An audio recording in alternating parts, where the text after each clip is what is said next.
queria refletir com os amados, tirar algumas aplicações para nós, ali na passagem, né, do casamento de Caná, onde o Senhor Jesus trouxe ali o seu primeiro milagre, o seu primeiro sinal. Então, queria convidar você a abrir a sua Bíblia em João, capítulo 2, para que possamos fazer a leitura bíblica.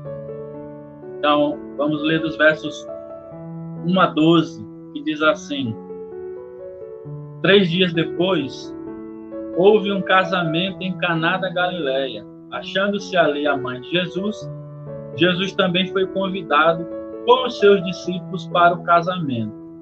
Tendo acabado o vinho, a mãe de Jesus lhe disse: eles não têm mais vinho. Mas Jesus lhe disse: mulher, que tenho eu contigo? Ainda não é chegada a minha hora. Então ela falou aos serventes: fazei tudo o que ele vos disser. Estavam ali 6 talhas de pedras que os judeus usavam para as purificações, e cada uma levava 2 ou 3 métretas. Jesus lhe disse: enchei de água as talhas, e eles as encheram totalmente. Então lhes determinou: tirai agora e levai ao mestre-sala. Eles o fizeram. Tendo o mestre-sala provado a água, transformada em vinho, não sabendo de onde viera, se bem que o sabiam os serventes que haviam tirado a água, chamou o noivo e lhe disse: todos costumam pôr primeiro o bom vinho, e quando já beberam fartamente, servem o inferior. Tu, porém, guardastes o bom vinho até agora. Com este, deu Jesus princípio a seus sinais em Caná da Galileia. Manifestou a sua glória, e os seus discípulos creram nele. Então, meus queridos, eu quero compartilhar com vocês algumas aplicações aqui nesse texto, porque esse é o contexto ali, logo após o Senhor Jesus chamar, convidar os seus discípulos para receber e aplicar para nós algumas atitudes que a gente vai observar aqui, principalmente ali na vida da mãe do Senhor Jesus, que vai, de certa forma, direcionar aquele casal. Vai mostrar para eles alguns segredos que podem contribuir para a felicidade no lar, que é o que nós vamos ver logo no começo, quando o Senhor Jesus recebe um convite, na verdade. Então, o primeiro segredo que nós poderíamos pensar aqui nesse texto seria o convite que o Senhor Jesus recebe para participar desse casamento, porque aí nos versos 1 e 2, né, fica bem claro para nós que esse convite é um convite bem específico. Acompanhe comigo aí na sua Bíblia, os versos 1 e 2. 3 dias depois, ou seja, 3 dias após o Senhor Jesus chamar ali, passar escolhendo os seus discípulos e se direcionar para a viagem ali para Caná da Galileia, houve um casamento. E aí continua: achando-se ali a mãe de Jesus, Jesus também foi convidado com os seus discípulos para o casamento. Ou seja, eles receberam o convite de forma literal, né? Jesus foi convidado, foram convidados os discípulos, né? Porque, por exemplo, às vezes você recebe um convite para um determinado evento, e aí você pergunta: mas será que eu posso levar o genro, a nora? Será que o meu cunhado está aqui em casa? Será que eu posso levar? Né? Não foi isso que aconteceu, porque o texto está bem claro, dizendo que foi convidado Jesus e os seus discípulos para o casamento. Então foi um convite específico para o Senhor Jesus e ali a sua comitiva, os seus discípulos que estavam juntamente com ele. Então foi um convite para participar literal, para estar ali, para observar o que iria acontecer. Então a primeira coisa que a gente percebe aqui, para o nosso casamento, para um lar feliz, seria essa ideia, né? Já iniciando aqui os nossos pensamentos, de ter Jesus direcionando as nossas vidas, de ter Jesus nos nossos casamentos, né? Se a gente observar por esse sentido, o milagre na vida daquele casal começou ali, ao convidar Jesus para participar do casamento, ao convidar Jesus para participar e entrar na vida deles. E aí a gente começa a pensar, por exemplo, de muitos casais que até hoje mesmo, né, desejam viver lá em lares felizes, desejam viver vidas em comunhão, em harmonia, mas tem muitos casais que não fazem esse primeiro, ou essa primeira atitude que nós estamos vendo aqui, esse primeiro segredo, que é de convidar o Senhor Jesus para estar, para participar, para estar à mesa daquela festa, digamos assim.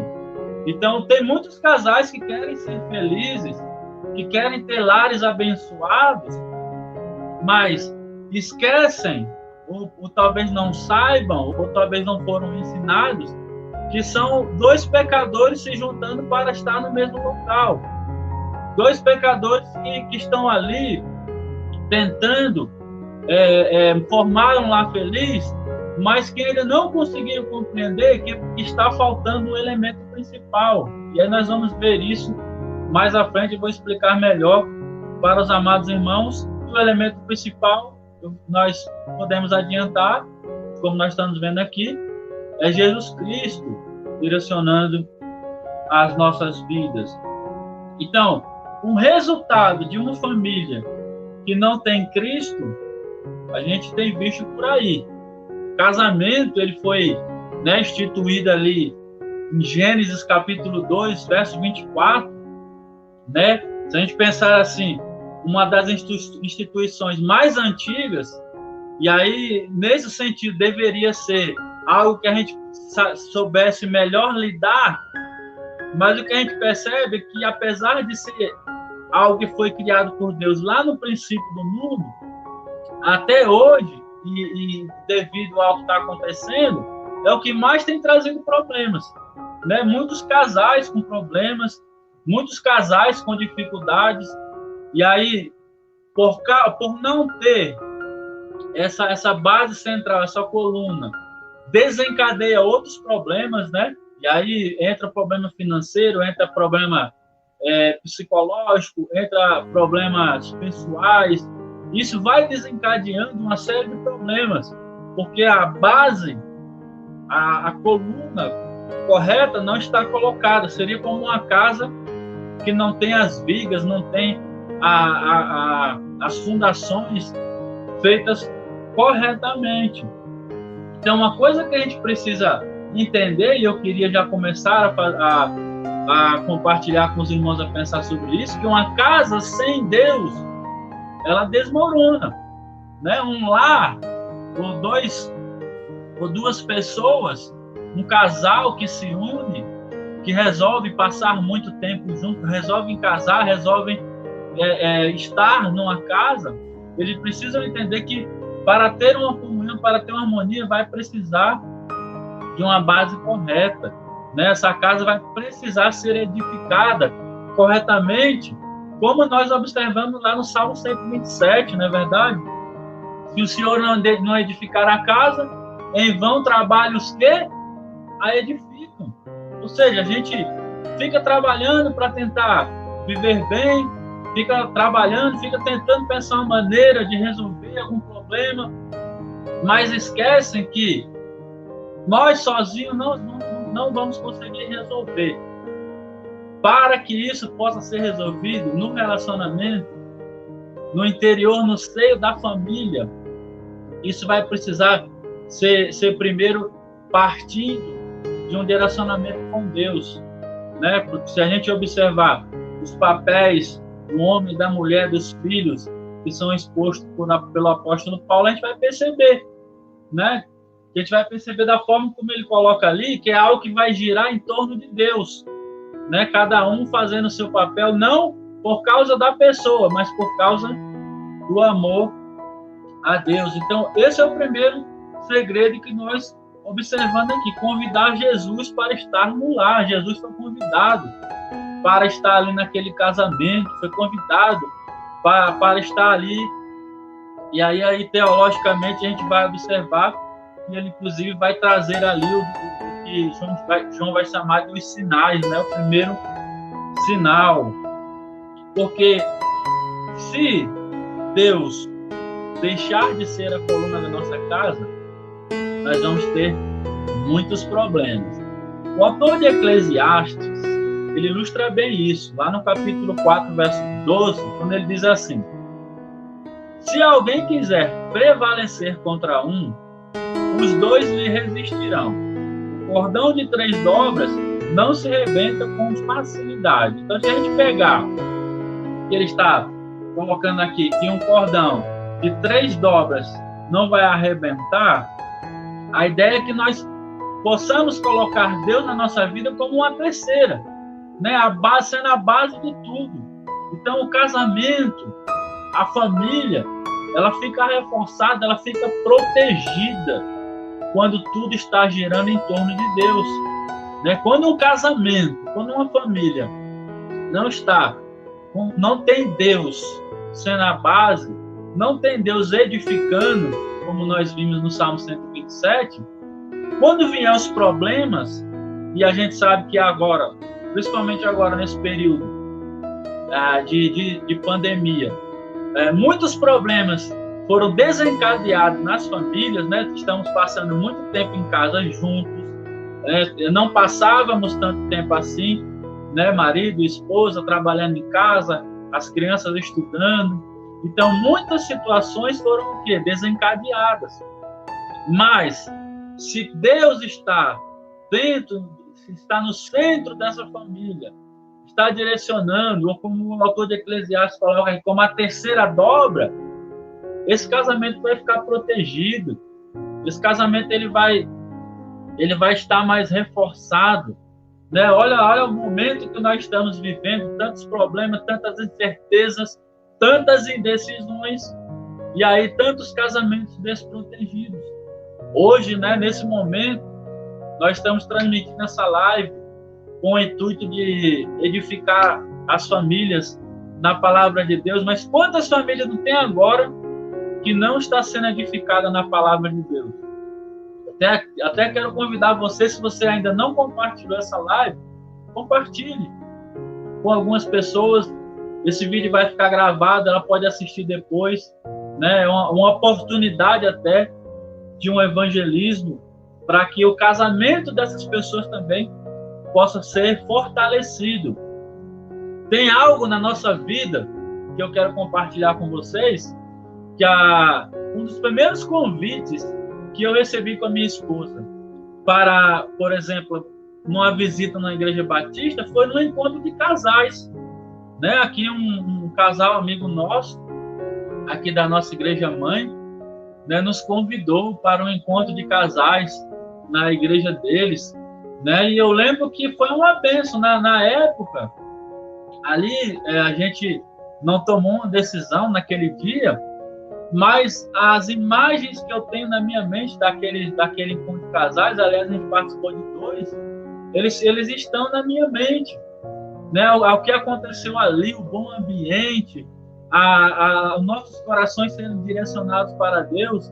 Então é importante as nossas famílias e os nossos casamentos estarem embasados na palavra de Deus, convidar literalmente Cristo para participar e para estar direcionando as nossas vidas. Esse é o primeiro conselho que nós observamos aqui nesse texto. Mas tem um segundo conselho que eu quero compartilhar com vocês, que está nos versos 3 e 4.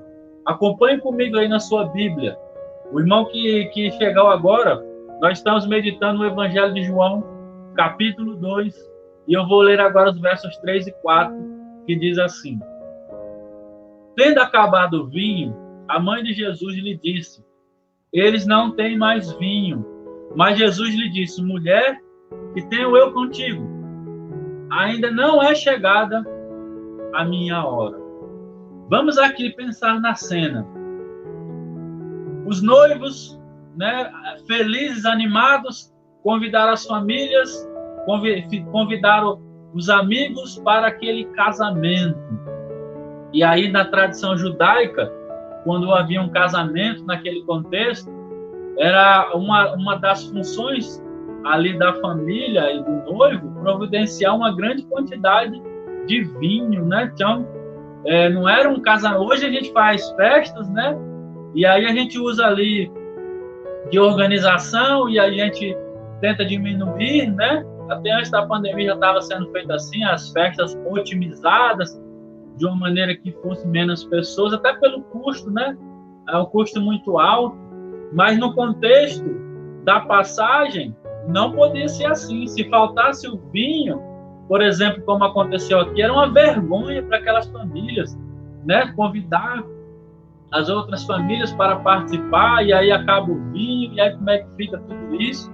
Né? Era uma responsabilidade daquela família providenciar, e aí de repente acaba o vinho. E ao acontecer isso,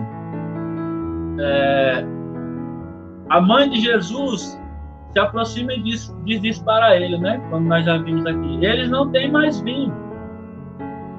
E aí Jesus dá uma resposta para ela, que quando a gente lê rápido, parece até pode pensar assim, uma resposta até um pouco antipática, né? Com a sua mãe, né? Parece um pouco forte, mas a ideia era como Jesus estava iniciando o seu ministério, é como se ele ali fizesse uma transição, né?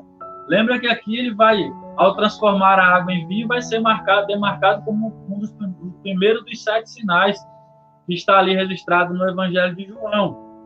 E ali é como se fosse a ideia de uma primeira ali, uma separação, uma demarcação, né?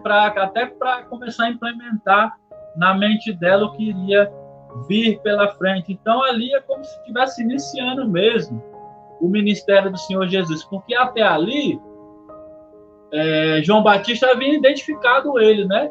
Como o Cordeiro de Deus que tira o pecado do mundo, mas as pessoas ainda não tinham ideia, literalmente, né, a não ser os discípulos que estavam começando, que ainda não tinham todas as informações, mas as pessoas, em geral, ainda não tinham plenas condições de identificar quem era ele, né? Então, surge o primeiro problema naquele casamento, né? E um problema, se pensarmos na cultura da época, um problema grave, né? Podia até faltar outras coisas, faltar um tipo de comida, faltar lá algum tipo de iguarias daquela época, mas faltar o vinho ali era algo complicado naquele momento, né? Então, Maria faz o quê? Dá o exemplo correto para aquele casal. O que ela fez? Levou o problema para Jesus. Ela não tentou resolver o problema a sua própria maneira, né? Que ali ela poderia falar assim, não, vamos ver uma forma, vamos sair aí, vamos comprar, vamos ver se tem alguma venda aqui próxima, né? Será que não tem como encontrar aí um local para comprar? Será que alguém não traz? Será que o vizinho não tem para emprestar? Mas surpreendentemente, ela faz o quê? Leva o problema para o Senhor Jesus, né? Um momento ali de intensidade, um momento ali tenso, provavelmente, né, quando ali certamente nem todo mundo ficou sabendo que faltou o vinho, mas as pessoas que ficaram sabendo sabiam a problemática que era faltar vinho naquele momento. E aí Maria faz o correto, ela leva o problema para a pessoa certa, e ela leva o problema para o Senhor Jesus. Deus espera isso de nós. Deus espera que a gente leve o nosso problema, direcione as nossas dúvidas para Ele. Por exemplo, às vezes surge alguma situação em nossos lares, e aí você fica em dúvida, como resolver? Não, eu vou tentar resolver. Baseado no que nós estamos vendo aqui, qual seria o certo? Entrar em oração, pedir um direcionamento ao Senhor. Senhor, me dê sabedoria, me dê um direcionamento aqui nessa situação, como que eu faço para resolver isso? E até com paciência, né? Aqui foi tudo muito rápido, mas na nossa vida precisa ter paciência, esperar, orar, pedir um direcionamento ao Senhor, porque é isso que Deus espera de nós, que a gente busque a resposta nele.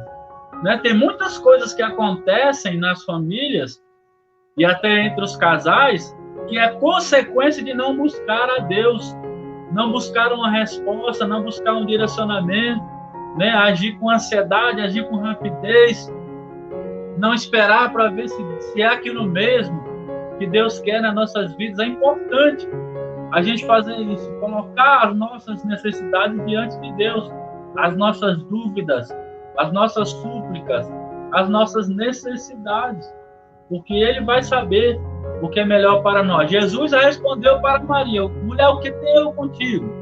Fazendo uma demarcação teológica. Mas aí depois ele vai lá e providencia, né? Como nós continuamos aqui na nossa leitura.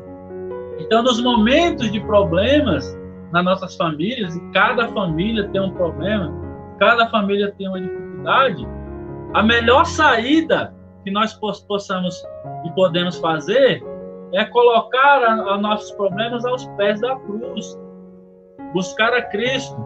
E em todas as situações, a gente pode olhar para essa passagem e falar assim: não, mas aí faltou o vinho, era só dispensar as pessoas, falar que a festa acabou. Não era assim naquele contexto, né? Se chegasse nos ouvidos de todas as pessoas ali que realmente não tinha mais vinho, ia ser uma vergonha para aquela família.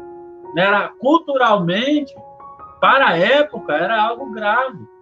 Então, a gente precisa entender isso, né? A gente não pode, claro, aplicar nas nossas vidas hoje. Hoje o nosso contexto é diferente.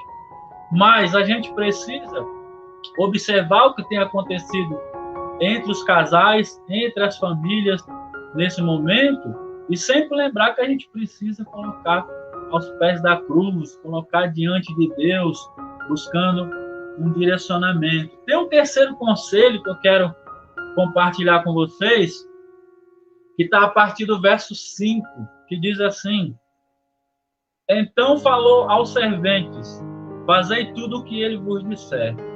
Estavam ali 6 talhas de pedra, que os judeus usavam para as purificações, e cada uma levava 2 ou 3 métretas. Jesus lhes disse: enchei de água as talhas. E eles as encheram totalmente, Então lhes determinou: tirai agora e levai ao mestre-sala. Eles o fizeram. Haviam ali 6 talhas de pedras, que eram vasilhas comuns, né, para lavagem cerimonial. Agora, vamos pensar aqui. Cada talha media 2 ou 3 métretas. Uma métreta equivalia a 40 litros. Então, se a gente fizer uma conta básica, mais ou menos, tinha mais de 400 litros, né? Essas talhas pegariam, essa média, né? Porque o texto não esclarece a medida exata. Mas uma média de 400 litros. Já pensaram? Mais de 400 litros de vinho que foi providenciado ali. Não é verdade? Pode ser menos, porque o texto diz lá em cima que eram 6 talhas, mas aí ele diz cada um levava 2 ou 3 métricas. Então ele não afirma qual seria, mas uma média seria isso, uma média de 400 litros, né? Pode ser até a mais ou a menos. Mas o que Maria diz aqui? Fazer o que ele diz. Então, o que nós estamos observando aqui? Primeiro, convidar Jesus para o nosso casamento. Segundo, colocar os nossos problemas diante dele. E terceiro, nós estamos vendo aqui, obedecer o que ele mandar. Porque também não adianta eu convido o Cristo para o meu casamento, né? Coloco Deus no centro da minha família. Quando tem um problema, uma dificuldade, eu vou buscar Deus. E aí, quando Deus manda um direcionamento, eu não obedeço, né? Eu não faço. Mas aí eu começo a pensar, será que é isso mesmo que Deus está pedindo de mim? Não, mas isso eu não quero fazer. Não, Deus, será que não tem outra maneira? O que a gente precisa observar é que a gente precisa obedecer. Independente do que seja. Se Deus está mandando, se Ele está dizendo que vai ser daquela maneira, e é isso aí, cada contexto de casal, cada família é que vai observar, a gente precisa obedecer, né? Por mais que a gente nem goste do Porque às vezes acontece isso, né? A gente começa a entender que Deus está indicando um determinado direcionamento para nossas vidas, e aí a gente já entendeu que Deus está mandando aqui daquela forma, e aí a gente fica remoendo no nosso coração, mas Deus, mas é isso mesmo que o Senhor quer? É dessa forma?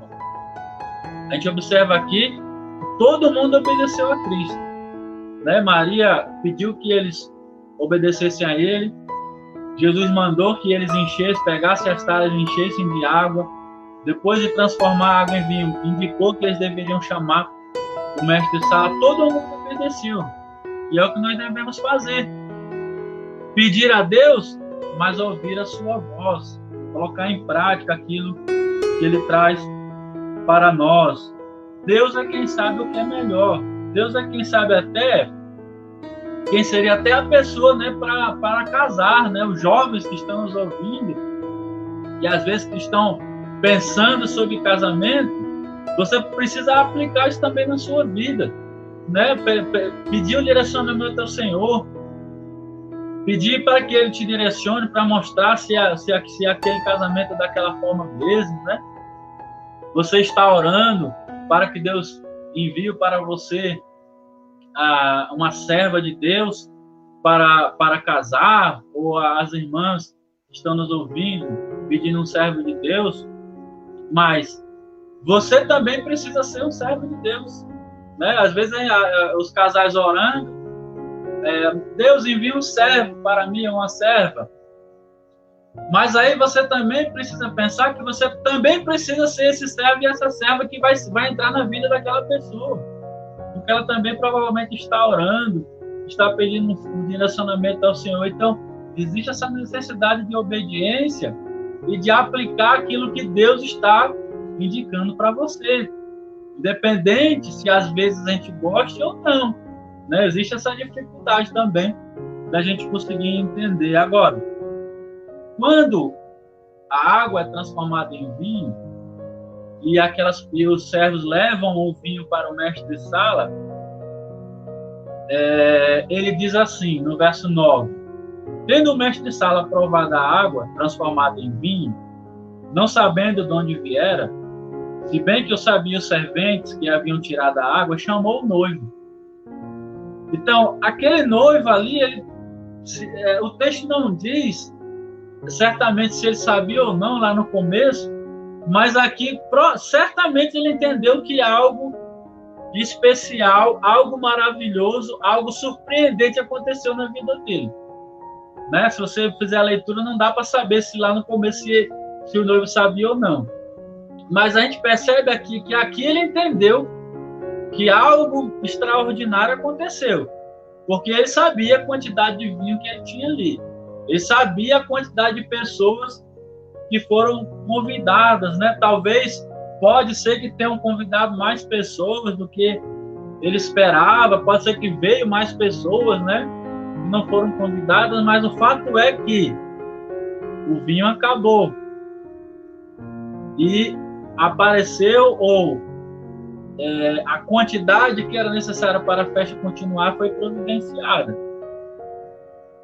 Jesus não mandou que levasse o vinho ao noivo diretamente, mandou que levasse para o mestre de sala. O mestre de sala seria alguém responsável ali, né? Como hoje aqueles profissionais de cerimonial, né? Que organizam a festa, organizam a ordem de tudo como vai acontecer. Então o mestre de sala é alguém ali pronto para organizar a festa, para direcionar tudo. E aí ele chama o noivo e diz assim no verso 10: todos costumam por primeiro o bom vinho, e quando já beberam fartamente, servem o inferior. Tu, porém, guardaste o bom vinho até agora. Olha que maravilhoso a gente ouvir isso, né? E aqui ele trazendo ali o que ele havia experimentado daquele vinho que o Senhor Jesus havia providenciado para aquele casamento, providenciado algo ali espetacular, não é verdade? Porque se a gente pensar que o vinho, existe um tempo de fermentação, não é verdade? Os serventes sabiam o que aconteceu. Os serventes encheram lá, em média, quase 400 litros d'água nas talhas. Isso, meus amados, isso aqui provavelmente demorou um pouco, né, para colocar essa quantidade de água nessas talhas, né, carregando, provavelmente demorou um pouco. Mas os serventes que estavam ali, provavelmente eles foram os mais impactados, porque eles viram a quantidade de água que colocaram lá e viram o vinho que saiu. Eles viram algo maravilhoso que Cristo estava iniciando a fazer ali na vida daquele casal e depois na vida daquele povo em geral, né? Ele vai trazer a salvação posteriormente. Então as pessoas têm hábito às vezes de questionar, né? A gente vê aqui o mestre de sala elogiando o noivo aqui, não diz qual foi as últimas impressões dele, mas nosso papel, pensando nessa passagem, é fazer o que Cristo mandar, literalmente, independente do que ele tem trazido para nós. No mundo, o melhor é servido primeiro, na verdade. As pessoas sempre servem primeiro o que é melhor. Não, vamos trazer logo o melhor, sempre com ansiedade, sempre com pressa. Mas Jesus guarda o melhor para o futuro. Aguardamos a vinda de Cristo, nosso Salvador, para buscar a amada igreja. E nós devemos fazer isso colocando Cristo no centro do nosso casamento, como coluna e baluarte das nossas famílias, né? Coluna e baluarte da verdade. Então, não importa, meus amados, o que pode ter acontecido, o que está para acontecer. Você que vai assistir esse vídeo posteriormente, medite nisso também no seu casamento, na sua família. Coloque Jesus Cristo como centro da verdade na sua vida, para que ele possa trazer união e para que ele possa, como o autor de Eclesiastes colocou ali, sendo uma corda de 3 pontas, né? Marido, esposa e Jesus Cristo, vocês unidos a ele, olhando para frente, conduzindo seus filhos num bom caminho, conduzindo os seus lares, né? Impactando as famílias, porque uma família que vive assim, ela vai impactar os seus vizinhos. Uma família que vive a palavra de Deus, né? Onde o marido respeita a esposa, onde a esposa cuida do seu lar, onde os filhos são direcionados também na palavra de Deus e dão esse bom testemunho nas escolas e também nas ruas. Cristo é um Deus redentor, capaz, meus amados, de providenciar todas as coisas para o bem daqueles que o amam. E é por isso que nós devemos ter Cristo em nossas vidas. Quer ter uma família bem-sucedida, um casamento bem-sucedido? 3 conselhos aqui para nós. Primeiro, coloque Cristo, convide Cristo para estar no centro do seu lar. Segundo, coloque todas as suas petições, as suas necessidades, as suas dúvidas diante dele, diante do altar dele. E terceiro, obedeça o que ele mandar, meus amados. Peça a Deus, busque a Deus e obedeça de forma literal aquilo que ele traz, aquilo que ele trouxer para você. Que o seu lar seja um lar abençoado, que a sua família possa impactar as outras famílias e que tudo isso possa nos conduzir juntos a estarmos eternamente com o nosso Deus, vivendo com o nosso Senhor e Salvador, Jesus Cristo, né? Que a gente possa também viver essa experiência, né? Esse casal viver essa experiência de ter Cristo na vida deles, que nós também possamos viver essa experiência de ter Cristo nos nossos lares, conduzindo as nossas famílias. Amém? Muito obrigado, Deus abençoe.